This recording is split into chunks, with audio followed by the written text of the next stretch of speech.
Hello everyone, welcome back to the channel. So if your night owl camera keeps going offline, then this video is going to show you the exact fixes that are working in 2026. These are some of the real solutions based on the common issues that people are facing right now. So first of all, you need to check your recorder connection. Night owl cameras depend heavily on the DVR or the NVR. So if your recorder is not properly connected to the internet, all the cameras may show offline. So make sure that the Ethernet cable is securely connected and your recorder has the internet access. Now you need to assign a strict IP to your router. In 2026, many routers automatically change the IP addresses, which can cause the disconnections in the Night Owl application. So you need to go to your router's settings.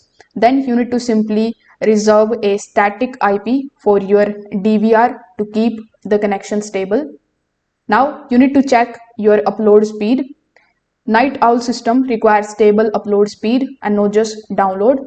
So if your internet upload is low or unstable, the cameras may randomly go offline. So in this situation, you can try restarting your router or limiting heavy uploads from other devices. Another important fix is disabling the smart connection to your router. So if your routers keep switching between 2.4 gigahertz to 5 gigahertz automatically, it can also break the connection between your cameras and recorder. So you need to use a fixed network instead. So you can either choose 2.4 gigahertz or 5 gigahertz. Just make sure that it is not automatic but fixed. So you can try these methods and see if your night owl camera is online again. If this video helped you out, make sure that you like this video and subscribe to the channel. Thanks for watching.